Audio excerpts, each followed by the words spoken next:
News 7 Tamil முதலாம் ஆண்டு நிறைவு விழாவையொட்டி தமிழகம் மற்றும் புதுச்சேரியில் உள்ள பள்ளி மாணவ மாணவிகளுக்கான பேச்சுப் போட்டியின் அரையிறுதிச் சுற்று 7 நகரங்களில் இன்று நடைபெற்று வருகிறது.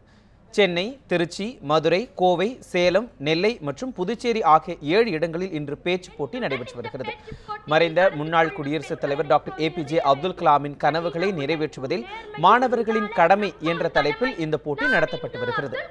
மாநில அளவில் முதல் சுற்று போட்டிகள் நடத்தப்பட்டு அதில் வெற்றி பெற்றவர்களுக்கான அரையிறுதிப் போட்டிகள் இன்று நடைபெற்றது. இதில் வெற்றி பெறுபவர்களுக்கான இறுதிப் போட்டிகள் வரும் ஞாயிற்றுக்கிழமை சென்னையில் நடத்தப்பட்டு பரிசுகள் வழங்கப்பட உள்ளன. பொறுப்பும் பொது நலனும் என்பதனை குறிக்கோளாக கொண்டு செயல்படும் நியூஸ் 7 தமிழ் தொலைக்காட்சி அதற்கேற்ப டாக்டர் அப்துல் கலாமின் கனவுகளை மக்களிடம் கொண்டு சேர்க்கும் வகையிலும் அதனை நிறைவேற்ற இளைஞர் சமுதாயம், குறிப்பாக மாணவர் சமுதாயம் எந்த அளவிற்கு கடமையாற்ற வேண்டும் என்பதனை எடுத்துக் கூறும் வகையிலும் இந்த போட்டிகள் நடத்தப்படுகின்றன என்பது குறிப்பிடத்தக்கது.